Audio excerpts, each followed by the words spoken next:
A estratégia de Satanás contra a igreja. O desejo do coração de Deus é trabalhar Cristo para dentro de um povo, amalgamar Cristo a esse povo e fazer desse povo um corpo vivo para Cristo. Essa é a intenção e o propósito de Deus. Depois da ressurreição e ascensão do Senhor, Deus começou esse trabalho para que em todas as comunidades onde os seres humanos vivem, possa haver uma expressão viva de Cristo. Esse é o eterno propósito de Deus e será cumprido nesta terra e nesta época. Se não estivermos preocupados com nenhuma outra coisa, essa visão da Bíblia ficará clara para nós. Entretanto, imediatamente depois que Deus começou o seu projeto divino, o seu inimigo, Satanás, interveio para estorvar e prejudicar os seus planos. A igreja tem uma história de aproximadamente 2000 anos. Por todos esses anos, Satanás tem sido extremamente ativo em muitas coisas. Todas essas coisas podem ser resumidas em 3 categorias. 3 categorias diferentes. Primeiro, os substitutos de Cristo. O primeiro aspecto da atividade de Satanás é produzir muitos substitutos de Cristo. A intenção de Deus é trabalhar Cristo para dentro do seu povo escolhido. Ele tem a intenção de que Cristo seja o seu centro, sua realidade, sua vida e seu tudo em nós. Mas Satanás suscitou muitos substitutos sutis, muitas imitações inteligentes. Por que o livro de Colossenses foi escrito? Porque naquele tempo, entre os santos de Colossos, a filosofia humana foi introduzida como um substituto de Cristo. A filosofia é o que há de melhor na civilização e cultura humana, e o inimigo utilizou-a para desviar os cristãos de Cristo. Por isso Paulo escreveu aos Colossenses dizendo-lhes que Cristo é a herança dos santos, e que Cristo precisa ser tudo em todos para os seus santos. Cuidado que ninguém vos venha enredar, ele disse, com sua filosofia e vãs sutilezas, conforme a tradição dos homens, conforme os rudimentos do mundo e não segundo Cristo. Colossenses 2:8. Por que foi escrito o livro de Hebreus? Porque Satanás estava utilizando a própria religião formada de acordo com os oráculos de Deus para tomar o lugar de Cristo. A religião judaica era de Deus. Ela foi estabelecida por Deus e até mesmo usada por Deus. Mas a intenção de Deus não é trabalhar a religião judaica dentro do seu povo. Uma mãe, por exemplo, pode querer dar um remédio para o seu filho, mas este, na sua desobediência, não coopera. Em vez de tomar o remédio, a criança agarra o frasco que contém o remédio e brinca com ele, mas não toma o remédio. A religião judaica era simplesmente um recipiente, não é? Um recipiente conduzindo Cristo ao povo escolhido de Deus. Mas o sutil inimigo de Deus levou o povo de Deus a apreciar mais o recipiente do que o próprio Cristo. A religião mesma designada por Deus tornou-se então um substituto nas mãos de Satanás para tomar o lugar de Cristo. O escritor do livro de Hebreus, portanto, escreveu que Cristo está acima de todas as coisas e é melhor do que todas as coisas. Cristo é o objetivo, não a religião judaica ou qualquer outra religião. O livro aos Gálatas foi escrito para expor outro dos substitutos propostos pelo inimigo, o livro de Gálatas. Os judaizantes, naquele tempo, foram utilizados pelo inimigo para fazer da lei um substituto de Cristo. A lei foi divinamente dada. A lei era santa, justa e boa. Romanos 7:12, mesmo do ponto de vista de Deus. Mas, inclusive, isso foi usado como instrumento pelo inimigo de Deus para tomar o lugar de Cristo. Dessa forma, vemos que a filosofia, a religião e a lei são usadas por Satanás para que o povo se distraia de Cristo. No livro de 1 Coríntios, vemos que existe mais uma distração e substituto, que são os próprios dons dispensacionais do Novo Testamento. Eles foram usados pelo inimigo de Deus para tomar o lugar de Cristo. O apóstolo disse, porque tanto os judeus pedem sinais como os gregos buscam sabedoria. Mas nós pregamos a Cristo. 1 Coríntios capítulo 1, versículos 22 e 23. Sinais e sabedoria podem ser substitutos para Cristo. Todas essas coisas foram utilizadas por Satanás já no primeiro século da Igreja para tomar o lugar de Cristo. Se lemos a história da Igreja, desde o segundo século até os últimos dias, os dias atuais, veremos que muitos outros substitutos apareceram. Um dos que tem sido muito usados são as formas. Quantas formas e rituais há no cristianismo e quanto eles têm tomado o lugar de Cristo, não é verdade?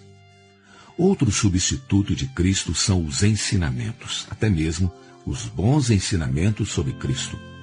Ensinamentos bons, corretos, bíblicos e até mesmo ensinamentos espirituais têm sido usados pelo inimigo como substitutos do próprio Cristo. Muitos grupos de cristãos não se fundamentam em Cristo, mas em seus próprios ensinamentos. A teologia é ainda um outro substituto. A teologia toma o lugar de Theos, que é Deus. Teologia toma o lugar da realidade, que é o próprio Cristo. O inimigo é extremamente sutil. Ele injeta alguma coisa muito próxima da coisa real, mas não a própria coisa. Muitos são envenenados por essas coisas. Eles tomam a isca antes de estar conscientes disso, e o que é que acontece? Eles são então fisgados. Eles têm sido distraídos de Cristo por algo que é muito próximo de Cristo, mas que não é o próprio Cristo. Há tantos substitutos, não é? Não conseguimos realmente enumerá-los todos. Quão miserável é a situação hoje. Há tantas coisas, tanto boas como más, espirituais e seculares, que tomam o lugar de Cristo. A verdade é que Satanás, ele não dá importância para que tipo de substituto ele usa. Desde que possa distrair-nos de Cristo, ele fica alegre. Se ele conseguir isso, ele fica realmente satisfeito. O segundo ponto é o sistema de clérigos e leigos. Esse é o segundo aspecto do trabalho de Satanás, que foi fundar o sistema de clérigos e leigos. Leia a história da Igreja. Depois que Satanás começou a usar muitos substitutos para usurpar o lugar de Cristo, ele inventou então um sistema de clérigos e leigos. Qual foi a sua intenção ao fazer isso? Foi a de matar todas as funções dos membros do corpo de Cristo. Originalmente, todos os membros, sem exceção, eram normais, eram ativos, funcionavam, mas gradualmente o inimigo estabeleceu o sistema de clérigos e leigos para limitar a função a apenas um pequeno grupo de cristãos. Desde que a maioria foi posta fora do funcionamento, o que aconteceu? O corpo de Cristo foi paralisado. Muita sutileza, não é? Seu primeiro passo foi substituir a vida. Ele faz isso utilizando qualquer coisa afora Cristo. Seu segundo passo é matar a função. Ele faz isso instalando o sistema de clérigos e leigos.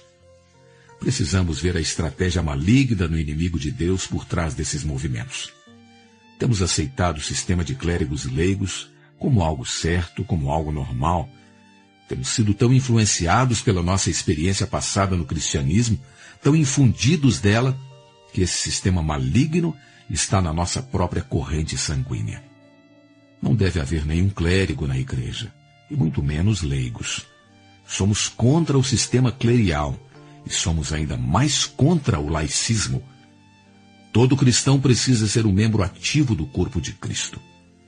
Satanás tem se movimentado para sufocar, para matar o funcionamento normal de todos os membros pelo sistema de clérigos e leigos.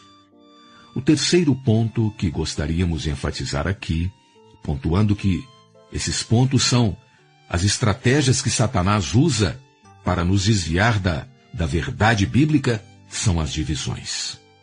Você pensa que Satanás está satisfeito com esses dois itens?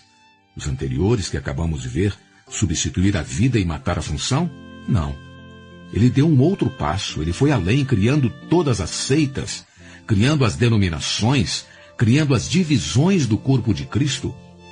Ele não apenas substituiu a vida e matou a função dos membros, como também cortou o corpo de Cristo em pedaços. Ele tem se movimentado para destruir completamente a expressão de Cristo. A vida foi substituída. As funções, no mínimo, foram seriamente prejudicadas e todo o corpo de Cristo foi dividido. Este é o seu golpe de mestre, podemos chamar assim. Realmente ele é muito esperto. Creio que há pelo menos 50 mil cristãos verdadeiros em determinada cidade. Suponha então que esses 50 mil não estivessem divididos, mas estivessem todos juntos, como a única igreja naquela cidade. Que impacto seria, não é verdade? Pense nisso. Se houvesse tal testemunho, seria fácil conquistar toda a terra para Cristo. Você vê o que o inimigo tem feito e quanto sucesso ele tem alcançado? A ruína, a desolação que ele tem trazido é muito grande. É por intermédio desses 3 tipos de coisas que Satanás tem destruído a vida da igreja. Onde nesse país a igreja não tem sido prejudicada pela influência desses 3 tipos de coisas? Você conhece? Essa é uma velha nação cristã, não é? Fundada pelos seus antepassados por causa da fé cristã. Mas hoje, onde está a expressão real da igreja? Ela quase não existe. Lamentavelmente, a igreja tem sido dominada pelos substitutos de Cristo, o sistema de clérigos e leigos e as divisões. É por isso que estamos sempre ajudando e encorajando a todos os irmãos e irmãs a perceberem a sua responsabilidade e a funcionarem juntos como membros normais do corpo de Cristo. E é por isso que prestamos tanta atenção à questão da base da unidade. A base da unidade é a única maneira de lidar com as divisões. Temos visto o lado negro, o lado caótico, os resultados desastrosos do trabalho de Satanás. Mas louvado seja o Senhor. Há um outro lado. Aleluia! Deus está se movendo nesses dias para restaurar. Você pode perguntar qual é então o caminho da sua restauração. Creio que muitos de nós gostaríamos de estar nesse caminho, não é? Está em 3 coisas especificamente. Primeiro, a restauração de Cristo como vida e tudo para nós. Segundo, a restauração do funcionamento de todos os membros do corpo de Cristo. E terceiro, a restauração da unidade adequada. Vamos repetir então? Precisamos restaurar pelo menos 3 coisas, ou em 3 aspectos. Exatamente os 3 aspectos que foram mencionados anteriormente. Primeiro, a restauração de Cristo como vida e tudo para nós. Segundo, a restauração do funcionamento de todos os membros do corpo de Cristo. E terceiro, a restauração da unidade adequada. Quando essas 3 coisas estiverem restauradas por nós, então teremos uma vida da igreja adequada, uma vida da igreja apropriada. Tem de haver um grupo de crentes que compreenda e experiencie Cristo como a sua vida e conteúdo e que não aceite nenhum substituto. Nenhum membro desse grupo deve ser um clérigo ou então deve ser um leigo. Todos são membros vivos e ativos de Cristo. E todos abandonaram as denominações, abandonaram as seitas, as divisões e vieram reunir-se na base da unidade a fim de praticar a unicidade apropriada. Se houver então tal grupo, aí haverá restauração do Senhor, uma verdadeira expressão do corpo de Cristo, e ali o inimigo e todo o seu trabalho serão então envergonhados.